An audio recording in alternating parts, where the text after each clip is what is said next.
everyone, welcome to another edition of Just a Girl. It has been quite a while since I actually did one of these videos. This is going to be my April favorites video. It has been a while since I did these videos because I haven't really been playing with new makeup or new anything really, and finding anything that has really spoken to me throughout any of these months is the last time I did one. I think the last time I did one was in like November, December, maybe it was November, I don't know, but it has been a really long time.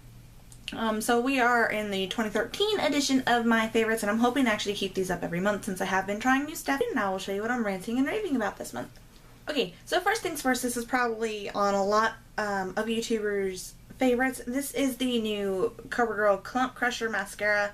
This has like actually been my holy grail mascara since I tried it, and I'm like a little late in the game. I didn't try it till probably the beginning of April, so yeah, this is most definitely one of my raves this month, or yeah, one of my raves this month.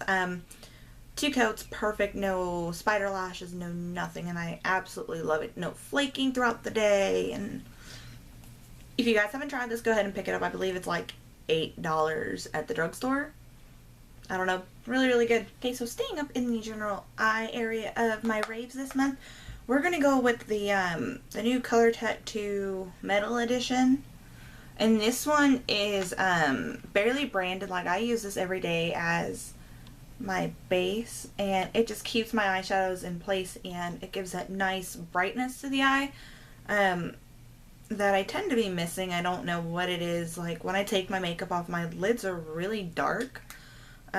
So I've been using this in replacement of my primer. I don't even use a primer underneath it. I just swipe this on all over my eye and then do my eyeshadow over it, and it actually stays in place. I work a full 8 hours at a bar with smoke and sweat and heat and constantly running around, and my eyeshadows stay put, and I absolutely love this. I was afraid this was limited edition, but I'm still seeing this in stores, and I believe this came out a couple months ago. So that's a good thing, but I am going to go pick up a backup because I don't know if you guys could see, like, I'm pretty much like digging deep down in there. Haven't quite hit tan yet, but I'm getting pretty close. I use this every day that I have work, and even on days that I'm going out, like today. Today's my off day, and I'm wearing it because I'm going out. Alright, and the next thing is, don't laugh at me, this is actually my first Urban Decay purchase, and I'm glad I did it. I was really skeptical about this at first, just because it's a little palette of, what is it, 6 neutrals? So this is, as y'all know, the Basics palette, and I actually like it. Everyone had said that this was an all matte palette, and it's really not. Venus has a slight shimmer to it, but generally, yeah, they all are matte except Venus. I guess Venus was your highlight color. But I wear these pretty much every day, and I still haven't hit pan yet. They're super pigmented, easy to toss in your purse for touch-ups if you need it. Like I said, with my Maybelline Color Tattoo, I haven't needed it, and I am wearing it today. So this is, like I said, guys, this is one of my favorite eyeshadow palettes, and this is using all the colors, and excuse the horrible blending, but this is one of my favorite palettes. I've got Naked 2 all the way in the crease top with a little bit of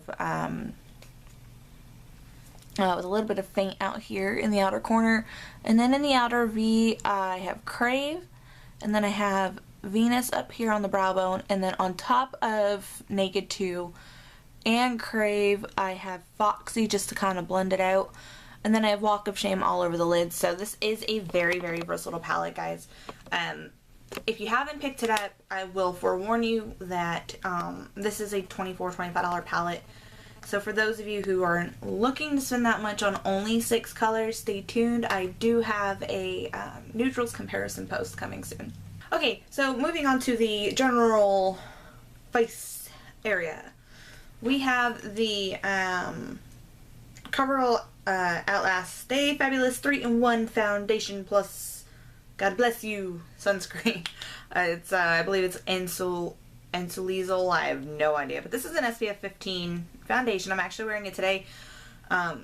it doesn't look like I've used much because I probably haven't. I don't use this one every day. I do have a ton of foundations. I'm trying to work through into my routine to see which ones I actually like that I cannot live without. Currently I am testing the Makeup Forever HD in shade 115. This is that one. The 115 actually is a little bit more pink than my skin tone, but I did not go to a makeup counter to get formalized or fitted or whatever. I had actually ordered this from a friend of mine who was selling hers, and I was like, well, I don't know what my skin tone color is for Makeup Forever. I told her that I wore Classic Ivory in CoverGirl, which is this one, and she sent me the 115. So I'm thinking when that one's done, if I do still like it, I will end up going to Sephora and having them skin match me to see which foundation I do like. But right now, my holy grail go-to, no matter what foundation I've been trying, I'm always going back to this CoverGirl foundation.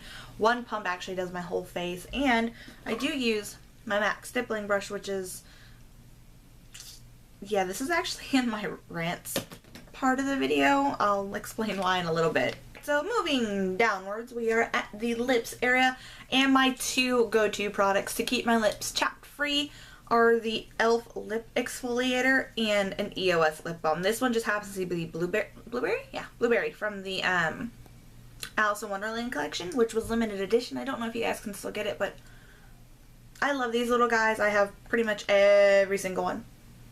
Oh god, and it smells like fresh blueberries. Okay, so anyway, I have almost every single one except lemon drop, just because I don't really like lemons. Oh, and sweet mint, just because I'm kind of afraid of that one.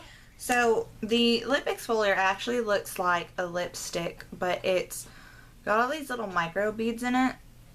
You can see, like, I've actually used this quite a bit. It ended up breaking on me, so I have to be very careful. If you can see the tip, I kind of used it to scrub off some of my pink lipstick that got stuck in between the cracks in my lips. It was really gross.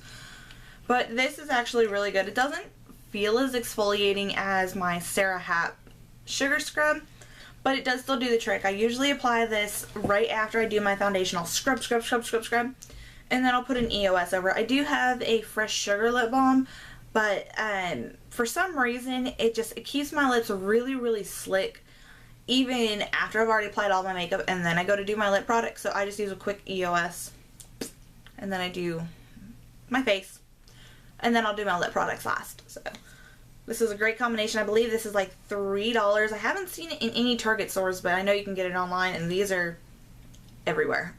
Oh, and going back to full face again, this is the Urban Decay De-Slick Oil Control Makeup Setting Spray. This is still kind of hit or miss for me. I have noticed quite the reduction of oil, and it's usually only around my nose. But I haven't really kept track of how long until it starts building up underneath my makeup and I have to reapply a matte setting powder. Sorry about that. So, I mean, this is kind of on that, like, fine line of a rant and a rave, but I did get this on clearance at Ulta around Christmas time, and I did just start using it quite religiously recently. So what you would do, shake, shake, shake, shake, shake. You'd spritz it before your foundation. I do mine after my primer, and then you do your full face of makeup, and then you spritz, spritz, spritz all over again. Let it dry, guys. It doesn't sting, I promise. It just feels like somebody's misting you in the face with water. But let it dry in between the layer of your primer before you add your foundation, because it does leave your skin wet until it does dry. And then do your foundation, because if you do your foundation while it's still wet on your face, it kind of doesn't work. It just kind of like runs your foundation everywhere. So I picked this up for, I think, like $18.50. I do believe this bottle is like $30-something. And they did change the packaging. The packaging now, I believe, is all white, I think. And going to hands, I'm still loving the Pocket Backs from Bath & Body Works. This one is Paris Amour. Oh, I just love it so much, and I'm really bad at describing scents. This one's florally, yet, like, hints of fruit, and I don't know. This one is just so amazing. And this is, like, even more awesome. It's got a ton of glitter in it. The glitter does not transfer to my hands, thankfully. I am always using pocket backs. The one that's in my purse right now is a cookie dough, again, by Bath & Body Works, so, you know, and it does leave your hands, it's not that alcohol hand sanitizer smell. It actually leaves a smell that's in the bottle, and for me, it seems to moisturize my hands without over moisturizing them, because like I said, I work in a bar, so I need something that's going to keep my hands not from getting chapped, because I'm constantly shoving my hands into buckets of ice to pull out beer and liquor and all that stuff. So if I use lotion at work, which a lot of the girls at work do, and I don't know how they do this, maybe it's just a lotion that we have at work, but I'll pick up the beer bottle and I'll just feel like the lotion's all around the spout, and it's just really nasty, and I don't want to serve that, so I just go with the pocket back. Alright, and my all-time favorite perfume that I discovered about a month and a half ago is by Betsy Johnson. I don't know the name of it, but it's cute. It's like got this cool little topper on it. Like, this is actually what sold me on it until I smelled it. I smelled it and it's to die for. Again, really bad at describing scents, but it's musky, floral, fruity, something. Again, I don't know the name of it. I wish I still had the original box, but look for this topper and I will leave a description of what the scents are in it over here somewhere, maybe down here. I will get the official description offline what this is, but this is like by far my favorite perfume. And the bottle, like, even the bottle itself is kind of cute. It kind of looks like the curvatures of, you know, us females. Really cute. This is the 1 fluid ounce. When you hear 1 ounce, it's like, oh my god, that's really not a lot, but I hope you're not using a lot, and this actually looks like more than an ounce. One of these days, I'm actually going to measure my perfumes. I'm going to pour them into like a glass or something and figure out, because this looks like more than, oh no, it's about an ounce. But I wear this almost every day. Sometimes I'll switch it up with a Bath & Body Works one, but that's been my go-to everyday perfume. And as you can see, like, I've barely like gotten to right here, like it's still floating above that line, so that's good. Okay, and yeah, so I got that on clearance as well at the BX. I do believe they normally retail about $30 to $45 for a 1 ounce. I think I picked that up for $27, maybe. Who knows? Alright, so on to the raves. I only have 3 this month. And one is, well, 2 are kind of like half raves. Or half rants. Sorry, half rants. And one is a completely, fully disgusted, I'm going to throw this against the wall rant. So we're going to go with the lesser of the 3 evils. This is the Maybelline Dream Lumi Touch Highlighting Concealer. And it's got like a little, like, not felt tip, but like pen tip applicator that I just got all over my finger. There is like absolutely nothing wrong with this product. I actually kind of like the coverage on this one. It's kind of like a medium coverage, so it's not a heavy duty coverage. But I got it because it's supposed to brighten up your under eye area, and it really doesn't do anything to me except accentuate my like dark circles. So like I'll slather it on and I'll pat it and I'll do everything you're supposed to do with concealer, and I can still, all I see is like this bright white patch right here and my dark circles popping out underneath it, and it's just kind of a fail for me. I don't know if maybe I'm applying it wrong. I don't think so. It's kind of hard to mess up concealer. But like I would start dabbing it up here and then do the triangle effect so that I'll, you know, I got the natural highlight, and then I would use my finger and kind of like smear it in, not smear, but like dab it in so that I would get all up under here as well.